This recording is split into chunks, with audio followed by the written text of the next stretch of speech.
যেই পরিস্থিতিতে পাকিস্তান পৌঁছে গেছে, আমার ধারণা যে ভারত আর আক্রমণ চালানো লাগবে না।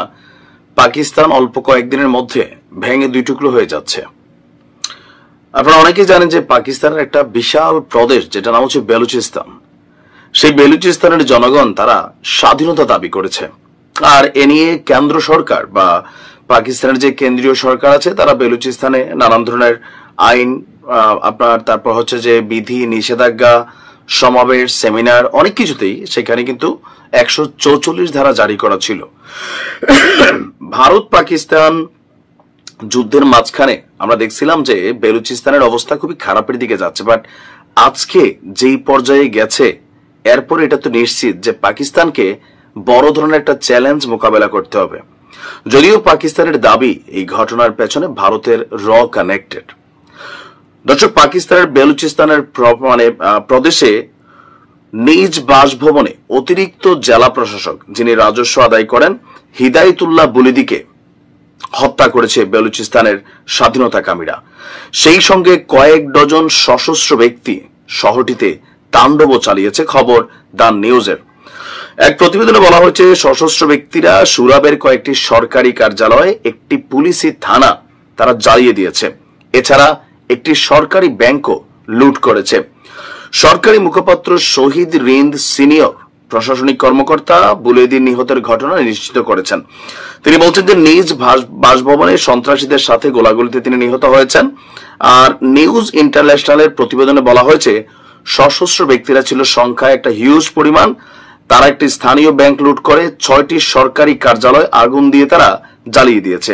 এছাড়া পুলিশ স্টেশন সহ আধা সামরিক বাহিনীর লেভিসের একটা পোস্ট বক্সও তারা জ্বালিয়ে দিয়েছে। একই সঙ্গে দেশটির কেন্দ্রীয় সরকারের আইন শৃঙ্খলা বাহিনীর 4টি গাড়ি তারা আগুন দিয়ে পুড়িয়ে দিয়েছে। আর এই ঘটনার পর বরাবরই ভারতের বিরুদ্ধে অভিযোগ তুলেছে পাকিস্তান। বলছে যে এটা ভারতের কাজ কারবার। নিরাপত্তা বাহিনী ঘটনাস্থলে দ্রুত পৌঁছেছে এবং কি তাদের বিরুদ্ধে একটা অভিযানও শুরু করেছে। পাকিস্তানের প্রধানমন্ত্রী শাহবাজ বলছেন তিনি এই ঘটনাকে বেসামরিক নাগরিক, প্রশাসনিক কর্মকর্তা, সরকারি সম্পত্তিকে লক্ষ্য করে সন্ত্রাসবাদের একটা কাপরিচিত ঘটনা বললেন। তবে এখানে যতটুকু বলা হচ্ছে, আজকে আমি যখন নিউজটা করছি একটু আগে দেখলাম বেলুচিস্তানে আবারও ভয়াবহ বিস্ফোরণ, নিহত 2 জন, আহতের সংখ্যা 11 জন। এই হচ্ছে বেলুচিস্তানে গত 48 ঘন্টায় যে পরিস্থিতি তৈরি করেছে। এখন কিছু ভিডিও সোশ্যাল মিডিয়াতে ভাইরাল, আপনারা দেখছেন যে বক্তব্যগুলো অনেকটা এরকম, যদিও এগুলো উর্দু ভাষায়, যে আমাদেরকে বাঙ্গাল মনে করো না বা বাংলাদেশ মনে করো না, আমরা বাংলাদেশের মতো না, আমরা আরো দুর্ধর্ষ, আমরা বেলুচিস্তানের স্বাধীনতা আদায় করেই নিব। আমরা জানি যে দীর্ঘদিন যাবৎ চলমান এই আন্দোলনে পাকিস্তানের সরকারি সামরিক বাহিনী, পুলিশ বাহিনী বা আধা সামরিক যে বাহিনী আছে তাদের একটা বড় ধরনের সংখ্যা এই বেলুচিস্তানের জনগণের সাথে বা তাদের যে গোষ্ঠীগুলো আছে সশস্ত্র, নিরস্ত্র, বিভিন্ন ধরনের বাধার মুখে কিন্তু দীর্ঘদিন পড়েছে এবং কি মারাও গেছে। দুই পক্ষের অনেক ক্ষয়ক্ষতি হয়েছে।